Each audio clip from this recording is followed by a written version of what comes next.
Chapter 2 आपका acid base and salt, ठीक है, पहले भी कर चुके हैं हम।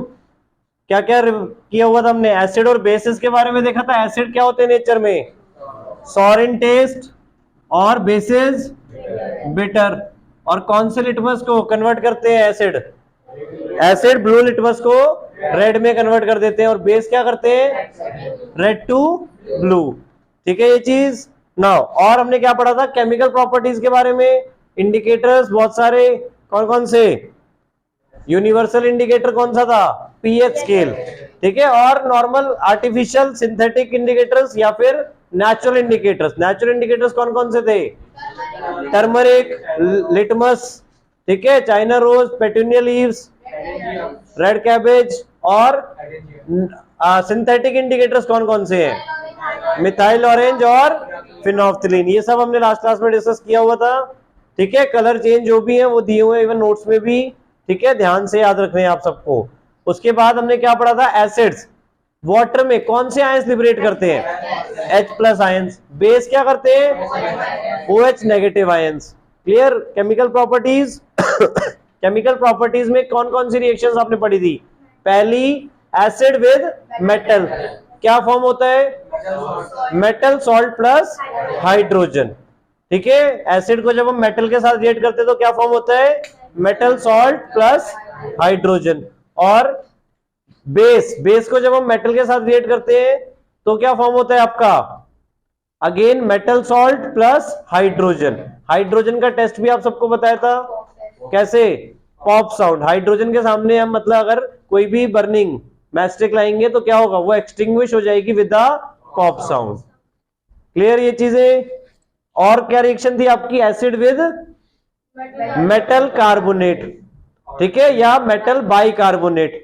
तो मेटल कार्बोनेट या मेटल बाई कार्बोनेट के साथ देखो, एसिड प्लस मेटल था आपका, तो मेटल क्या करता है, जो हाइड्रोजन होता है एसिड के अंदर उसको रिप्लेस कर देता है और मेटल सॉल्ट बना देता है, प्लस हाइड्रोजन गैस। अब अगर मेटल कार्बोनेट है तो क्या करेगा, इसमें क्या रिएक्शन होगी हमारी, मेटल सॉल्ट बनेगा plus carbon dioxide plus H2O, ठीक है। कार्बन डाइऑक्साइड कार्बोनेट से निकली और एक ऑक्सीजन रह गया, देखो CO2, एक ऑक्सीजन वो हाइड्रोजन के साथ कंबाइंड होके H2O फॉर्म कर देगा, वाटर। क्लियर। सेम वे में अगर मेटल बाइकार्बोनेट मतलब HCO3, ठीक है, हाइड्रोजन कार्बोनेट, क्लियर, तो वो भी सेम रिएक्शन शो करेगा, metal salt plus carbon dioxide plus water. Clear. कोई भी एसिड और कोई भी मेटल कार्बोनेट आप उस बेसिस पे ले सकते हो, पर ध्यान के रखना है मेटल हाइड्रोजन से ज्यादा रिएक्टिव होना चाहिए इन केसेस में। क्लियर, तभी वो हाइड्रोजन को डिस्प्लेस कर पाएगा। नाउ उसके अलावा और क्या रिएक्शन की थी, एसिड प्लस मेटल ऑक्साइड, क्या रिएक्ट करेगा, क्या फॉर्म करेगा, metal salt again plus H2O। और इसके साथ हमने एक और रिएक्शन देखी थी, that is acid plus base. Acid plus base क्या फॉर्म करेगा, मेटल सॉल्ट, फिर से वही, और H2O। मेटल सॉल्ट मतलब नॉर्मली सॉल्ट ही आपका, ठीक है, जो मेटल है उसके अंदर बेसिकली, ठीक है, इवन सॉल्ट भी हम लिख सकते हैं। सो बेसिकली आपका क्या हो रहा है कि जब एसिड और बेस रिएक्ट हो रहे हैं, इसमें इस रिएक्शन का एक स्पेशल नाम भी दिया था, that is neutralisation reaction.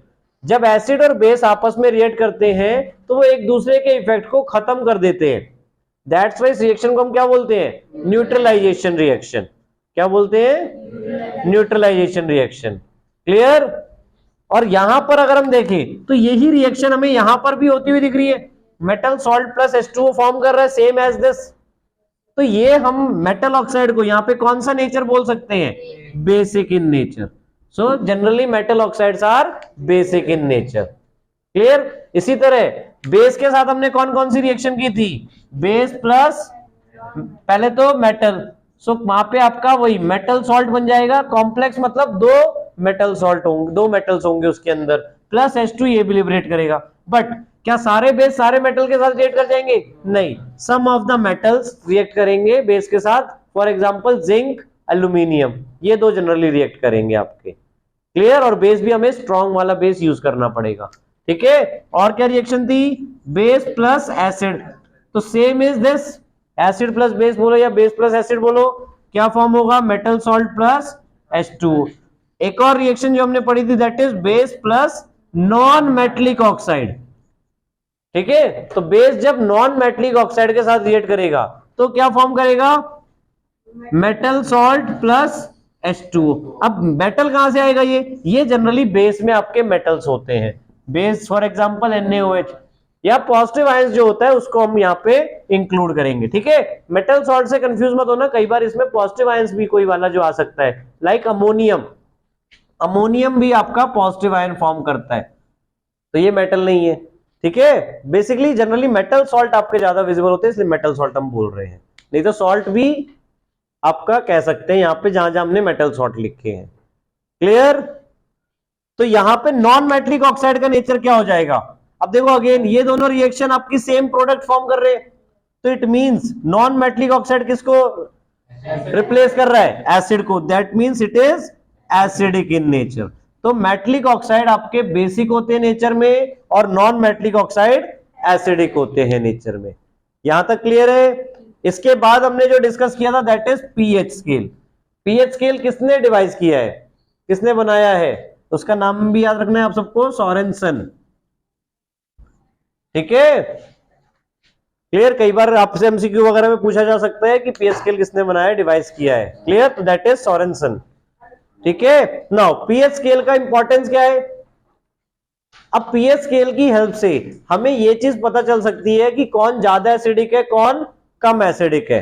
Clear, अब पीएच का रेंज क्या है आपका 0 to 14 और 7 पे क्या है आपका न्यूट्रल, 7 से नीचे जाएंगे तो एसिडिक बिहेवियर इंक्रीज होगा और 7 से ऊपर जाएंगे तो बेसिक बिहेवियर इंक्रीज होगा। तो नंबर के बेसिस पर भी अगर आपको पीएच नंबर किसी का पता है तो उस बेसिस पर भी आप बता सकते हो कि वो स्ट्रॉन्ग एसिड है या वीक एसिड है। सपोज आपके पास दो सोल्यूशन है, एक का पीएच 1 है एक का पीएच 3 है, तो कौन ज्यादा एसिडिक होगा, 1 वाला।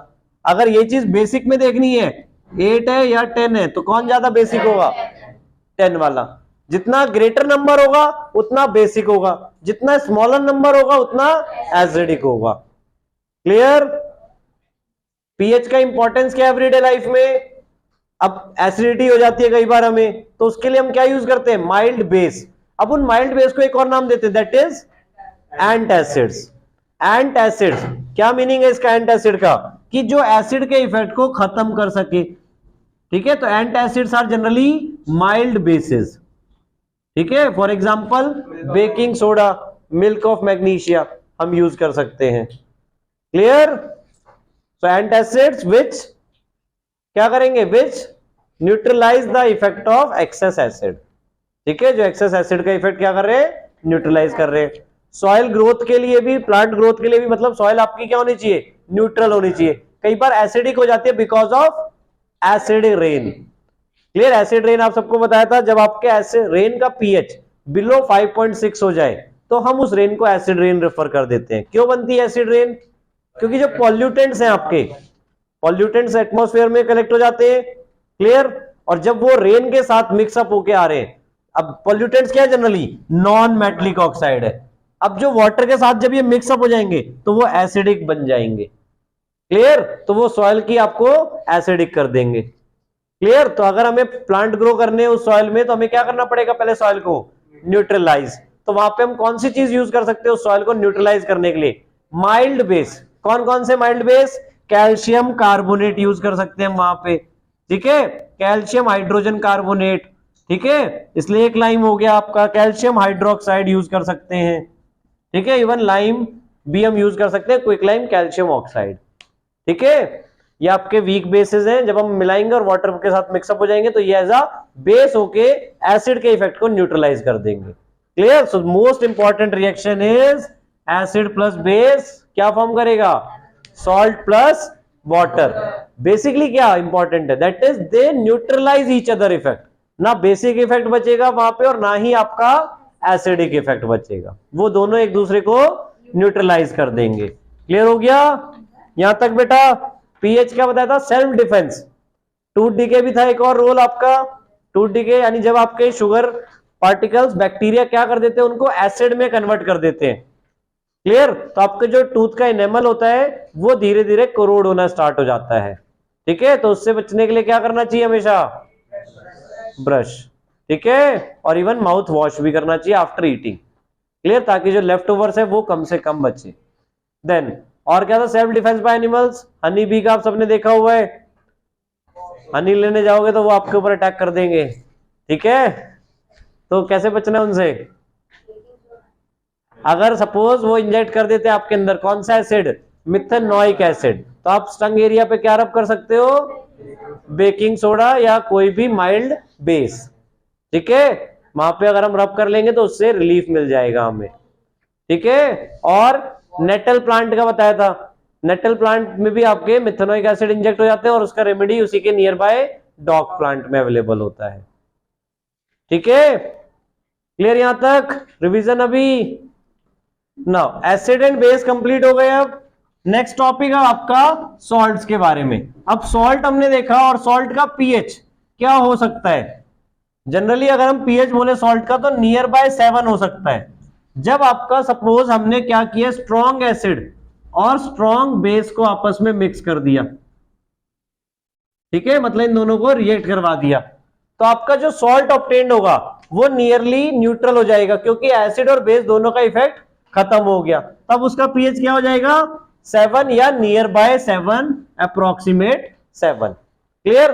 अगर सपोज हमने स्ट्रॉन्ग एसिड के साथ वीक बेस को रिएक्ट करवाया है तो क्या होगा, आपका जो सॉल्ट बनेगा वो एसिडिक होगा, तो उसका पीएच क्या होगा, मोर देन 7 या लेस देन 7, लेस देन 7, ठीक है।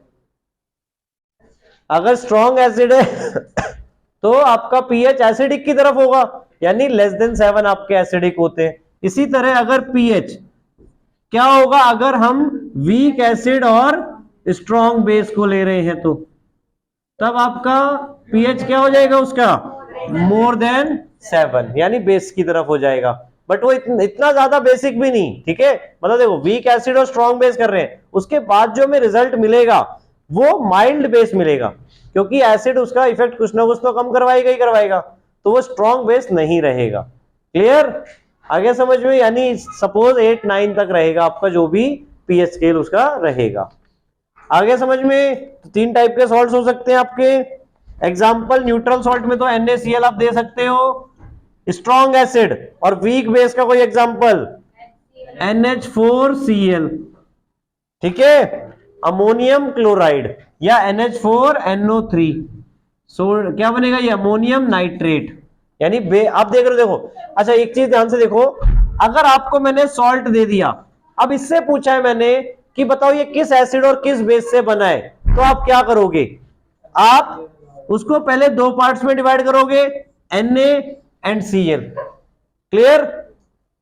ध्यान से देखो बेटा, ये बहुत इंपॉर्टेंट स्टेप है कि अगर आपको किसी सॉल्ट में से ये बताना है कि वो किस एसिड और किस बेस को मिलाने पर बन सकते हैं या बने हैं, तब आपने सॉल्ट के 2 पार्ट कर लिए, पॉजिटिव आयन एक तरफ, नेगेटिव आयन एक तरफ। अब पॉजिटिव आयन में क्या करना है, OH लगा देना है, क्लियर, और अकॉर्डिंग टू देयर वैलेंसी, ठीक है ना। अब सोडियम की वैलेंसी आप सबको पता है 1 है, तो सोडियम हाइड्रोक्साइड बन गया। अब और जो नेगेटिव पार्ट है उसमें H लगा देना है आगे, और according to their again valency के अकॉर्डिंग, क्लियर, तो HCl आ गया। तो ये बेस है उसमें और ये एसिड है, आया समझ में। OH से तो पता ही है ना, बेस होता है, और H से एसिड होता है, क्लियर।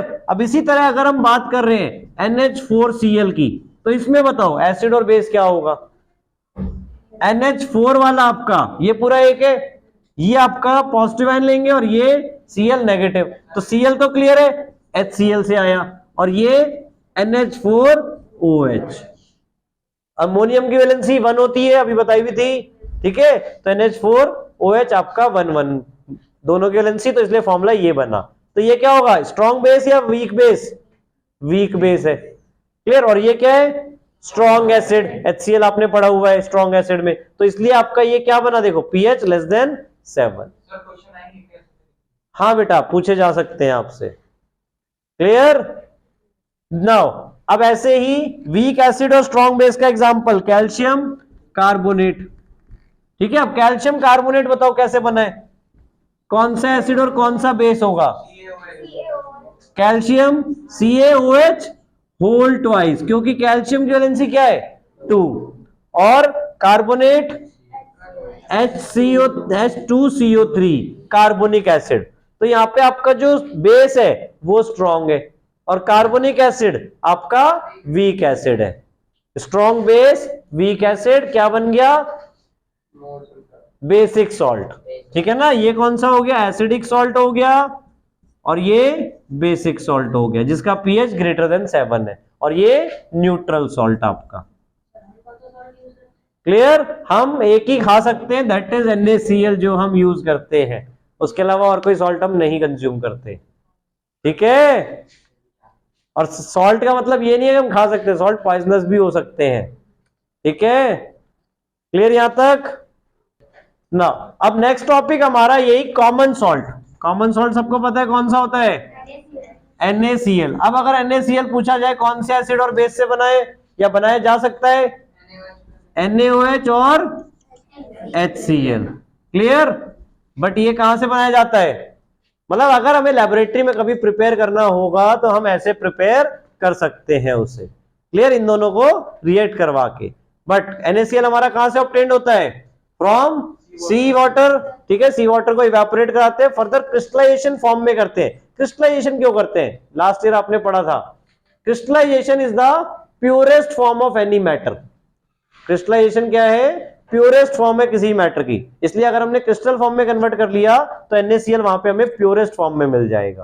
क्लियर? क्योंकि अगर हम सी वाटर को इवेपोरेट करेंगे वहां पे और भी सॉल्ट्स हैं तो वो भी उसके साथ मिक्सड अप हो सकते हैं, तो हमें प्योरीफाई फॉर्म में चाहिए, तो हम इसलिए क्रिस्टल फॉर्म में ऑब्टेन करते हैं। ठीक है, तो इवन किसी के भी अब अगर आपको क्रिस्टल्स मिल रहे हैं, इट मींस वो उसकी प्योरेस्ट फॉर्म है। क्लियर? नाउ अब जो हमारा टॉपिक है दैट इज कहां का यूज होता है NaCl? फॉर फूड प्रिजर्वेटिव भी, फूड में भी फर्दर। ठीक है, फर्दर दूसरा आपका रॉक सॉल्ट। ये और कैसे ऑब्टेन होता है हमें? Rock salt. रॉक सॉल्ट का मतलब क्या है? अब एक तो हमने देख लिया सी से हमें ऑब्टेन हो रहा है। रॉक सॉल्ट, कोल आपने सबने पढ़ा हुआ है, कोल की माइनिंग की जाती है, ऑब्टेन होता है। वैसे नियर बाय सी भी रॉक सॉल्ट भी आपका ऑब्टेन होता है बाय माइनिंग। क्लियर? माइन करते हैं और नीचे से हमें जो मिलता है वो रॉक्स की फॉर्म में मिलता है, जनरली बहुत बड़े बड़े से पत्थर की फॉर्म में। क्लियर? दैट्स व्हाई उसको हम रॉक सॉल्ट बोलते हैं। इवन ब्लैक सॉल्ट आप सुनते होगे ना, वो अलग कलर का काला नमक, वो रॉक सॉल्ट से ही ऑब्टेन होता है आपका। ठीक है, नियर बाय सी। ठीक है, नियर बाय, बीच में नहीं, सी के नियर बाय का मतलब क्या होता है? सी के नियर बाय, जो सी पहले के टाइम पे ड्राई अप हो चुकी है बेटा। सी ड्राई अप हुए तो सॉल्ट वो नीचे डिपॉजिट होता गया, ऊपर से तो मिट्टी वगैरह होगा और आ गई, तो इसलिए माइन करके वो निकालना पड़ता है। ठीक है, नाउ वो generally brown colour large crystals में होता है। ठीक है, ब्राउन कलर देखा नहीं है? काला नमक सबने खाया हुआ घर पे, पिंक आने लग गया। ठीक है, नाउ कॉमन सॉल्ट। अब एक मेन कॉमन सॉल्ट का यूज तो आप सबको पता ही है, एज अ फूड में, फर्दर फूड प्रिजर्वेटिव में भी हम यूज करते हैं। ठीक है, फिश वगैरह को प्रिजर्व रखने के लिए, पिकल्स वगैरह में भी। ठीक है, नाउ और क्या यूज है? और इससे हम फर्दर बहुत सारे इंपॉर्टेंट केमिकल कंपाउंड्स बनाते हैं। क्लियर? जो हमें अलग अलग जगह पे फर्दर काम आते हैं। तो कौन कौन से इंपॉर्टेंट कंपाउंड है? पहला है सोडियम हाइड्रोक्साइड। कौन सा? सोडियम हाइड्रोक्साइड, जिसे हम कॉमनली कॉस्टिक सोडा भी बोलते हैं। क्या बोलते हैं? कॉस्टिक सोडा या कास्टिक सोडा, एक ही बात है, स्पेलिंग ध्यान से याद रख लेना। ठीक है, नाउ अब वन बाय वन पढ़ते चलो फर्दर। बाकी और भी आपके कौन कौन से? वॉशिंग सोडा, बेकिंग सोडा और ब्लीचिंग पाउडर। ये चार आपके मेन कंपाउंड जो कॉमन सॉल्ट से ऑब्टेन्ड होते हैं। इवन फर्दर और भी हो सकते हैं। ठीक है, ये चार फर्दर मेनली अभी आपको जो पढ़ने हैं। नाउ सोडियम हाइड्रोक्साइड, फॉर्मूला तो सबको क्लियर है। सोडियम हाइड्रोक्साइड यही है आपका NaOH। क्लियर? अब ऑब्टेन्ड कैसे होता है? जब हम कॉमन सॉल्ट को क्या करते हैं? वाटर में मिक्स कर लेते हैं। ठीक है, वाटर में मिक्स कर लेते हैं तो इस सॉल्यूशन को हम बोलते हैं ब्राइन सॉल्यूशन। क्या बोलते हैं? Brine solution. अब इसके थ्रू जब हम इलेक्ट्रिसिटी पास करते हैं, बुक में फिगर गिवन होगी, आपको देख लेना चाहिए, इवन नोट्स में भी। ठीक है, तो इलेक्ट्रिसिटी जब हम पास करते हैं, वैसे फिगर इंपॉर्टेंट नहीं है इसकी, इलेक्ट्रिसिटी वाली, नॉर्मली जब हम इलेक्ट्रिसिटी पास करते हैं इसमें, तो ये आपका ब्रेकडाउन हो जाता है किसमें? NaOH plus H2 plus Cl2। और ये आपको कहां कहां पे ऑब्टेन्ड होता है वो ध्यान से देखो। H2 ऑब्टेन्ड होता है आपको कैथोड पे। और Cl2 ऑब्टेन्ड होता है एनोड पे, और ये नियर द कैथोड। क्लियर? अब यहां पे 3 प्रोडक्ट बन रहे हैं हमारे, और तीनों ही हमारे फर्दर यूज में आते हैं। अब क्लोरीन, क्लोरीन आप सबको पता है एज अ डिसइंफेक्टेंट यूज किया जा सकता है। क्लोरीन को हम कहां यूज कर सकते हैं? As a disinfectant. हाइड्रोजन को एज अ फ्यूल, ठीक है, और फर्दर अमोनिया बनाने के लिए NH3 जो फर्टिलाइजर्स में हम यूज करते हैं, ठीक है। और फर्दर अब आपका Cl2 और कहां पे? एक तो हमने बात कर ली डिसइंफेक्टेंट, और पीवीसी पाइप्स आपने सबने सुने होंगे। पीवीसी सुना है? जो आपके पानी वगैरह के लिए यूज किए जाते हैं, पीवीसी पाइप स्ट्रांग होते हैं, ठीक है। पीवीसी की फुल फॉर्म क्या है? पॉलीविनाइल क्लोराइड्स, ठीक है, बहुत मजबूत पाइप बनते हैं इससे। तो जनरली हम जो पाइपलाइंस वगैरह हैं वो पीवीसी पाइप से ही बनाते हैं। मार्गरीन बेटा आपका फर्दर एक और एग्जांपल, मतलब कंपाउंड है, ठीक है, हाँ कंपाउंड, ठीक है। नाउ क्लोरीन क्लियर हो गया, हाइड्रोजन के यूज फ्यूल में हो गए, और कहां का? Fertilizers mainly. NaOH आपका सोप और डिटर्जेंट में, कहां पे? Generally manufacturing of soaps and detergent, ठीक है। और कहां यूज किया जाता है? इसका एक और यूज है पेपर और फाइबर मेकिंग में, पेपर एंड फाइबर मेकिंग, और डीग्रीसिंग मेटल्स भी लिखा होगा, लिखा है वहां पे बुक में ही। डीग्रीसिंग मेटल कराने के लिए भी यूज किया जाता है सोडियम हाइड्रोक्साइड को, ठीक है। मेटल्स को डीग्रीज कराना हो यानी ग्रीजिंग हटानी हो उसके ऊपर से, तो हम sodium hydroxide, basically sodium hydroxide क्या है? बेस, ठीक है। सोप का सबको पता है, सोप में याद रखना, बेस से सीधे सोप याद रखना, ठीक है। तो जो सोप के फंक्शन है वो बेस के फंक्शन वहां पे आपको विजिबल होंगे। सोप क्या है वैसे बेसिकली पता है? बेस ही बोलोगे। सोप है बेसिकली सॉल्ट है। सोप क्या है? सॉल्ट है, बट बेसिक सॉल्ट है, इसलिए बेस की प्रॉपर्टीज उसमें सारी शो होती है। आया समझ में? याद रहेगा? नाउ अब इन दोनों को अगर हम मिला दे, देखो एक और चीज, NaOH प्लस Cl2 को मिला दे तो फर्दर ब्लीच भी बन सकता है, और H और Cl को मिला दे तो क्या बन जाएगा? HCl। तो इनके भी फर्दर यूज है, मतलब मिला देंगे तो फर्दर हमारे और कंपाउंड जो बन रहे हैं वो भी फर्दर यूज आ सकते हैं। आया समझ में? तो इनमें से जो भी प्रोडक्ट फॉर्म हो रहे हैं वो हमारे सारे यूज के हैं। क्लियर हो गया? फर्स्ट आपका sodium hydroxide, chemical name sodium hydroxide, common name caustic soda. Preparation, कैसे प्रिपेयर किया जाता है? NaCl के साथ वाटर मिक्सअप किया, उस सॉल्यूशन को हम ब्राइन सॉल्यूशन बोलते हैं, और क्या प्रोडक्ट फॉर्म हो गए आपके? NaOH, H2 और Cl2। बैलेंस, हाँ बैलेंस भी करनी है इस रिएक्शन को आपको। अब यहाँ पे Cl2 है तो यहाँ पे 2 लगा दिया हमने, क्लोरीन 2 हो गया, Na2 हो गया, यहां 2 लगा दिया, ऑक्सीजन 2 हो गए तो 2 यहां भी लगाना है, हाइड्रोजन 4 अपने आप बैलेंस हो गए, 2 + 2, ठीक है। बैलेंसिंग तो सबको क्लियर है, रिएक्शन ऑलवेज बैलेंस फॉर्म में होनी चाहिए बेटा। क्लियर? पहला आपका ये हाँ, रिएक्शन ऑलवेज बैलेंस फॉर्म में ही लिखनी है, अदरवाइज वो रॉन्ग है, ठीक है। नाउ सेकंड, अब आपका बेटा क्लियर हो गई। यूजेस भी आप सबको याद रखने, देखो 3 ही चीज अच्छी तरह याद रखनी है, क्या नाम है उसका, केमिकल नेम, केमिकल फॉर्मूला, ठीक है, ये सारी एक चीज हो गई, कॉमन नेम। सेकंड प्रिपरेशन, कैसे प्रिपेयर किया जाता है, और थर्ड कहां यूज आता है, ठीक है। 2 से 3 यूज अच्छी तरह याद रखने आपको सबके। नाउ सेकंड आते हैं हम बेकिंग सोडा। बेकिंग सोडा का केमिकल नेम क्या है? फॉर्मूला तो सबको पता ही होगा, इवन पहले भी डिस्कस किया हुआ है। बेकिंग सोडा NaHCO3, तो केमिकल नेम क्या बनेगा? Sodium hydrogen carbonate, sodium hydrogen carbonate. Clear?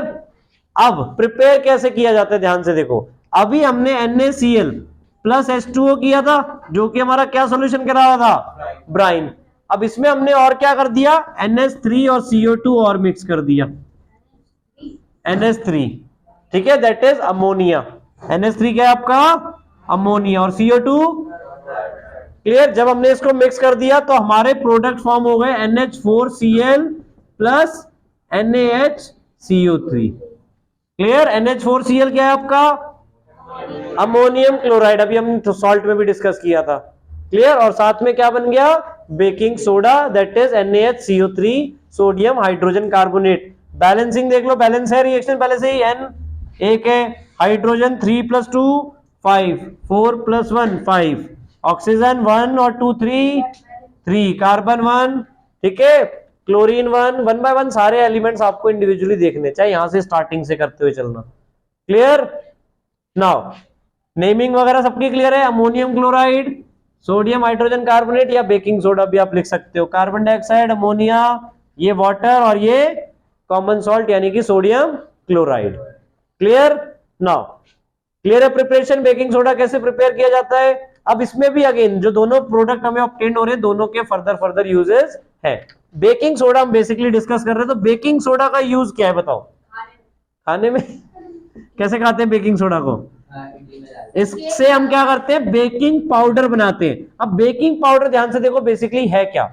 जब हम बेकिंग सोडा के साथ क्या करते हैं, कोई भी edible acid like tartaric acid मिला लेते हैं, तो वहां पे क्या होता है, देखो बेकिंग सोडा याद करो क्या है, sodium hydrogen carbonate, metal bicarbonate है। मेटल बाइकार्बोनेट को आप एसिड के साथ रिएक्ट करोगे तो याद करो रिएक्शन क्या थी, salt plus carbon dioxide plus water, वो बनेगा। क्लियर? तो कार्बन डाइऑक्साइड गैस रिलीज होगी, यानी जब भी हम बेकिंग सोडा को किसी एसिड के साथ रिएक्ट करवाएंगे तो कौन सी गैस रिलीज होगी, कार्बन डाइऑक्साइड। तो कार्बन डाइऑक्साइड गैस क्या करेगी, अब जब निकलेगी, जैसे बेकिंग पाउडर का आपने यूज पढ़ा हुआ है, क्या बेकिंग पर्पसेस के लिए होता है, फ्लफी सब्सटेंस बनाने के लिए होता है, केक्स वगैरह फ्लफी हो जाते हैं आपके, ब्रेड्स, ठीक है, ढोकला, ठीक है। तो उसमें क्या होता है, जब कार्बन डाइऑक्साइड गैस निकलती है तो वो in between the particles trap हो जाती है, और इसकी वजह से आपका जो भी सब्सटेंस हो जाता है वो फूल जाता है। कार्बन डाइऑक्साइड निकल नहीं पाती बाहर, वो अंदर ही अंदर ट्रैप हो जाती है, जिसकी वजह से स्पॉन्ज टाइप क्रिएट हो जाता है वहां पे। क्लियर? आया समझ में? बट ये ध्यान रखना बेकिंग पाउडर यूज करते हैं, बेकिंग सोडा नहीं। बेकिंग सोडा को टार्ट्रिक एसिड के साथ मिलाते तब बेकिंग पाउडर बनता है आपका। क्लियर? नाउ और क्या बेकिंग सोडा का यूज बताओ फर्दर? फायर एक्सटिंग्विशर में, याद करो आपने अगर 8th क्लास में पढ़ा होगा, फायर एक्सटिंग्विशर में इसको पूरा नाम क्या बोलते हैं, सोडा एसिड फायर एक्सटिंग्विशर। क्यों फायर एक्सटिंग्विशर? अगेन यही रिएक्शन है, देखो कि जब आपका एसिड बेकिंग सोडा के साथ रिएक्ट करेगा, यानी कि NaCO3 के साथ हाइड्रोजन कार्बोनेट, तो क्या रिलीज करेगा, कार्बन डाइऑक्साइड गैस। और फायर एक्सटिंग्विश करने के लिए हमें कार्बन डाइऑक्साइड गैस की ही जरूरत है, क्योंकि वो हैवी होती है ऑक्सीजन से, इसलिए आपके जो भी ऑब्जेक्ट्स है उनको कवर कर लेगी और फायर लगने से बचा पाएगी। क्लियर? आपके जो जनरली बिल्डिंग्स वगैरह में रेड कलर के लगे होते हैं उसके अंदर जनरली यही होता है आपका। क्लियर? फायर एक्सटिंग्विशर जो रेड कलर के यूज होते हैं, ठीक है। नाउ ड्राई आइस कहां गया, अभी 9th क्लास में चलना पड़ेगा, रुक जाओ बाद में।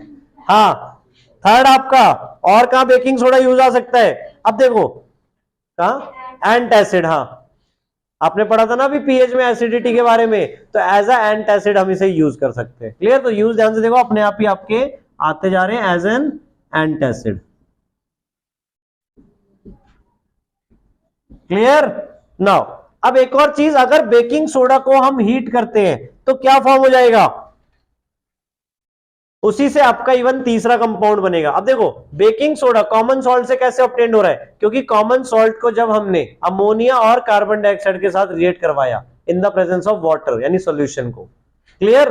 बेसिकली देखो वाटर के साथ रिएक्ट क्यों कर रहे हैं, क्योंकि कॉमन सॉल्ट आपका किस फॉर्म में होता है, सॉलिड फॉर्म में, क्रिस्टल फॉर्म में होगा। क्लियर? तो जल्दी रिएक्ट नहीं कर पाएगा, इसलिए सॉल्युबिलिटी फॉर्म में बना रहे हैं और फिर रिएक्शंस करवा रहे हैं उसमें। क्लियर? ताकि रिएक्शन इजीली हो सके। क्लियर? नाउ थर्ड आपका वॉशिंग सोडा। वॉशिंग सोडा का केमिकल नेम क्या है, washing soda Na2CO3 dot 10H2। अब ध्यान से देखो, अब इसके फॉर्मूले में अलग चीज, Na2CO3 डॉट 10H2। अब ये डॉट 10H2 का मतलब क्या है, this is water of crystallization. अब इसका केमिकल नेम क्या बनेगा, sodium carbonate decahydrate, sodium carbonate decahydrate.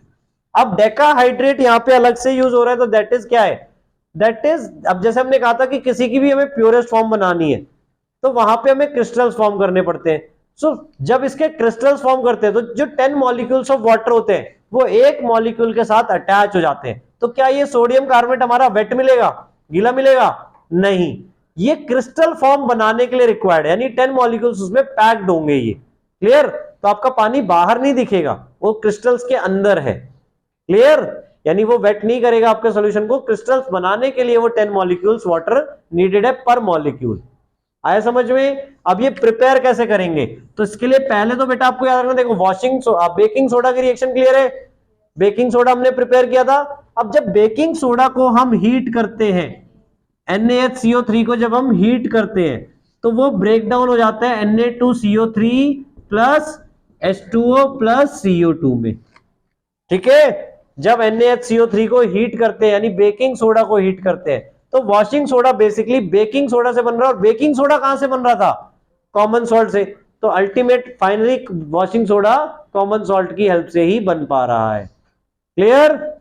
सो क्या होगा इसमें बैलेंसिंग करने के लिए, यहां पे सोडियम 1 है, यहां पे 2, तो यहां पे 2 लग गया। तो ध्यान से देखो, हाइड्रोजन 2 हो गए, कार्बन 2, कार्बन 1 है और 1 यहां पे 2, ऑक्सीजन 6, 3, 1 4 और 2 6, तो ऑक्सीजन भी आपके बैलेंस्ड है। रिएक्शन ऑलवेज बैलेंसिंग फॉर्म में ही रखनी है, तो कोई भी रिएक्शन आप लिख रहे हो तो उसको चेक जरूर करना है आपको। क्लियर? नाउ नेम क्लियर है ना सबके? अब बट अभी हमारा सोडियम कार्बोनेट बना है, ये क्या बना है? Sodium carbonate. बट हमें तो सोडियम कार्बोनेट डेकाहाइड्रेट चाहिए, तो इसको हम 10 मॉलिक्यूल्स के साथ रिएक्ट करवाएंगे। और इस चीज को देखो ध्यान से, अब ये डॉट का मतलब भी क्या है वो तो समझ गए, वाटर क्रिस्टलाइजेशन है। बट हमने ऑक्सीजन को ऑक्सीजन के अंदर क्यों नहीं डाल दिया, फिर हाइड्रोजन अलग से, ये डॉट क्यों दिखा रहे हैं? डॉट, अब आपने लास्ट ईयर पढ़ा था कंपाउंड और मिक्सचर। कंपाउंड होता है जो प्रॉपर फिक्स रेशियो में कंबाइंड होके एग्जिस्ट करता है, लाइक H2O या CO2 या Na2CO3 भी एक कंपाउंड ही है। अब डॉट का मतलब क्या है? ये इन दोनों का मिक्सचर है। ये क्या है? इन दोनों का मिक्सचर, यानी 10 वाटर मॉलिक्यूल इसके अंदर नहीं मिक्स हो रहे, बस इसका स्ट्रक्चर बनाने के लिए यूज्ड अप हो रहे हैं। हाँ, क्लियर? क्रिस्टल स्ट्रक्चर बनाने के लिए। आ गया समझ में? नाउ अगर सपोज अब इसको अगर हम हीट कर दें, देखो आप सबने पढ़ा हुआ है कॉपर सल्फेट के भी क्रिस्टल्स होते हैं, ऐसी और वाटर क्रिस्टलाइजेशन किस किस में हो सकते हैं? कॉपर सल्फेट में हो सकते हैं, डॉट 5H2 होता है बेटा उसके फॉर्मूले में। क्लियर? आयरन सल्फेट के हो सकते हैं, FeSO4 डॉट 7H2 होता है। क्लियर? ऐसे ही अलग अलग कंपाउंड्स के क्रिस्टल स्ट्रक्चर बनाने के लिए वाटर क्रिस्टलाइजेशन नीडेड होता है अलग अलग नंबर्स में, वो अकॉर्डिंग टू देयर मॉलिक्यूल्स है। क्लियर? आया समझ में? तो इससे आपका वाटर क्रिस्टलाइजेशन का मतलब कि number of water molecules needed to form a crystal structure of a molecule. Clear हो गया? इससे आपके सॉल्ट वेट नहीं होते, क्रिस्टल फॉर्म में क्रिएट हो जाते हैं। क्लियर? यानी आपने क्या किया, जो भी सॉल्ट है उसके अंदर इतने वाटर मॉलिक्यूल्स मिला दिए और उसे रख दिए थोड़े टाइम के लिए, थोड़े टाइम के बाद कुछ जो वाटर एक्स्ट्रा होगा वो इवेपोरेट हो जाएगा और बाद में आपको वहां पे क्रिस्टल फॉर्म दिखने लग जाएंगे अपने आप ही ऑटोमेटिकली। और क्रिस्टल फॉर्म क्या करते हैं? इनको कलर भी इंपार्ट करते हैं। अब जो जैसे कॉपर सल्फेट का कलर हमने बोला ब्लू होता है, तो जो ब्लू कलर है वो इन वाटर क्रिस्टलाइजेशन की वजह से है। अगर सपोज हम इनको हीट कर दें, लाइक कॉपर सल्फेट को हमने हीट कर दिया, तो क्या होगा? आपके जो ये वाटर मॉलिक्यूल्स है वो वहां से इवेपोरेट हो जाएंगे और कॉपर सल्फेट आपके पास अलग से बच जाएगा जो कि व्हाइट कलर का मिल जाएगा। क्लियर? और ये आपका ब्लू कलर का था, तो इट मींस कि आपका जो वाटर ऑफ क्रिस्टलाइजेशन है वो उसे कलर भी इंपार्ट कर रहा है। आया समझ में? नाउ वॉशिंग सोडा का यूज क्या क्या है? वॉशिंग क्लोथ्स के लिए तो है ही, ठीक है। पल्प, वुड पल्प को जब हम वॉश करते हैं पेपर बनाने के लिए, वहां पे भी यूज आता है पेपर इंडस्ट्री में। और एक most important use, removal of hardness of water. जो आप हार्डनेस ऑफ वाटर का मतलब क्या है, कभी डिस्कस किया था मैंने पहले? हार्डनेस का मतलब वाटर के अंदर बहुत सारे मिनरल्स अगर इंक्लूड हो जाए, लाइक कैल्शियम और मैग्नीशियम सॉल्ट जनरली, तो उस वाटर को हम हार्ड बोलते हैं। क्लियर? नहीं मतलब जनरली वो हार्ड इन द सेंस कि अनफिट फॉर ड्रिंकिंग हो जाएगा। क्लियर? अगर ज्यादा मिनरल्स वगैरह आपके उसमें डिसॉल्व होंगे तो। क्लियर? सो इसलिए हम उसे पहले प्योरीफाई करते हैं वॉशिंग सोडा की हेल्प से। जो आपका सप्लाई का पानी कई बार आप सुनते हो ना आता है जैसे दिल्ली वगैरह में, तो वो पहले वॉशिंग सोडा से ट्रीट किया जाता है, उसके अंदर जो मिनरल्स वगैरह जाते हैं तो उसको रिड्यूस करवाया जाता है। क्लियर? तो removal of permanent hardness of water, कि फर्दर वो वाटर आपका क्लीन हो गया एक तरीके से, कि जो हार्डनेस वाली सब्सटेंस है वो वहां से हट गए। कौन से? कैल्शियम और मैग्नीशियम सॉल्ट्स जो डिसॉल्व होते हैं वाटर में। क्लियर? हार्ड का मतलब पत्थर वाला पानी नहीं, ठीक है, याद रहेगा। दूसरा एक और यूज वॉशिंग सोडा का, मैन्युफैक्चर ऑफ बोरैक्स। बोरैक्स भी एक इंपॉर्टेंट केमिकल कंपाउंड है जो आप फर्दर 11th-12th में पढ़ोगे डिटेल में। क्लियर? वाटर क्रिस्टलाइजेशन क्लियर है सबको? थोड़ा ऐसे कैसे बता दे बेटा, बोरैक्स डेली यूज नहीं करते ना, ठीक है। आगे आगे बहुत लंबी केमिस्ट्री है, केमिस्ट की शॉप पे जाना, उनसे पूछना कितने सारे केमिकल्स होते हैं उनके पास, ठीक है। अलग अलग मेडिसिन में अलग अलग केमिकल्स यूज होते हैं। क्लियर? नाउ नेक्स्ट आपका बेटा ब्लीचिंग पाउडर। क्लियर है? वॉशिंग सोडा कैसे प्रिपरेशन करते हैं, प्रिपेयर करते हैं और क्या क्या यूजेस है, 3 चीजें बताइए बेटा, देखो, ठीक है ना। Chemical formula, chemical name, preparation second, then उसके बाद यूजेस। सारे सॉल्ट्स के अच्छी तरह याद होने चाहिए आपको। नाउ फोर्थ आपका ब्लीचिंग पाउडर। अब ये तो नाम से ही क्लियर है, ब्लीचिंग। ब्लीचिंग क्या होता है? ब्लीच करना मतलब जहां पर हमें रंग, बेसिकली कलर, डीकलराइज करने को ब्लीच बोलते हैं। क्लियर? अब जैसे कॉटन वगैरह के क्लोथ्स होते हैं आपके, तो जो एक्चुअल कॉटन है वो तो किसी और कलर में मिलता है, व्हाइट या वैसे जो भी। फर्दर हम कलर्स चेंज करते हैं, फिर नए कलर्स उनके ऊपर चढ़ाते हैं, तो वो ब्लीच करते हैं पहले कलर हटाने के लिए। अब जैसे वुड पल्प है आपका, पेपर किससे बनता है? बट वुड तो कभी इस कलर का नहीं दिखता मुझे, तो ब्लीच कर देते हैं वुड पल्प को और व्हाइटिश बना देते हैं। क्लियर? उसके बाद कलरफुल शीट्स भी आती हैं आपकी, तो वो कलरफुल शीट्स कलर कर देते हैं फर्दर उन शीट्स को, ठीक है। पहले ब्लीच करके फिर फर्दर कलर करते हैं। यानी कोई भी रंग हमें देना है, मतलब क्लोथ्स का भी इवन, तो पहले ब्लीच करके कलर डीकलराइज करना है और फिर फर्दर न्यू न्यू कलर्स उस पे देने हैं। क्लियर? सो ब्लीचिंग पाउडर का फॉर्मूला क्या है? कैल्शियम ऑक्सीक्लोराइड, ठीक है, COCl2 कैल्शियम ऑक्सीक्लोराइड, ठीक है। अब कैसे प्रिपेयर करते हैं? कैल्शियम हाइड्रोक्साइड यानी कि लाइम वाटर। कैल्शियम हाइड्रोक्साइड आप सबने पहले भी पढ़ा हुआ है चैप्टर 1 में। लाइम वाटर, लाइम वाटर में जब हम क्लोरीन गैस पास कराते हैं तो आपका कैल्शियम ऑक्सीक्लोराइड फॉर्म हो जाता है, प्लस H2O आपको मिल जाता है। क्लियर? अब आप पूछोगे सर ये कॉमन सॉल्ट से कैसे ऑब्टेन हो रहा है फिर?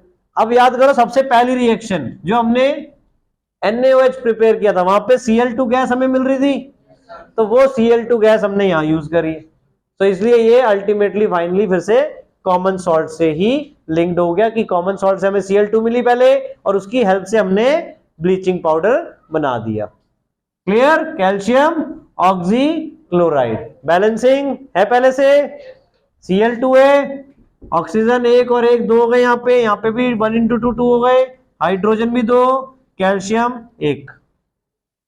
क्लियर है? नेमिंग क्लियर है सबकी? लाइम वाटर या कैल्शियम हाइड्रोक्साइड आप लिख सकते हो इसे। नाउ कहां यूज आता है ब्लीचिंग पाउडर? देखो अब इसके नाम से ही तोड़ के दिखाते हैं कि कहां कहां यूज आता है। कैल्शियम पहले तो नाम में, that is bleaching, so bleaching purposes, for bleaching cotton, wood pulp, clothes, ठीक है। पार्लर पार्लर वाले में बीच में यूज कर देना, वो अलग यूज होता है, वो थोड़ा कम होता है उसमें, ठीक है। नाउ दूसरा आपका ऑक्सीजन। ऑक्सीजन इसके अंदर है, तो याद करो अगर किसी के अंदर ऑक्सीजन है किसी कंपाउंड के अंदर, तो वो यूज किया जा सकता है एज एन ऑक्सीडाइजिंग एजेंट। कैसे यूज किया जा सकता है? Oxidizing agent. और फर्दर क्लोरीन है उसके अंदर, तो एज अ डिसइंफेक्टेंट, डिसइंफेक्टेंट के टाइप में उसे यूज कर सकते हैं। डिसइंफेक्टिंग स्विमिंग पूल्स, ठीक है, वाटर, क्लोरीनेशन ऑफ वाटर जो आप सुन पढ़ते हो, वो इसकी हेल्प से की जा सकती है, ब्लीचिंग की हेल्प से। क्लियर? जिससे डिसइंफेक्टेंट का मतलब क्या है? जो जर्म्स वगैरह होंगे वो किल कर देता है क्लोरीन आपके वाटर में, जिससे आपका वाटर प्योरीफाई हो जाएगा।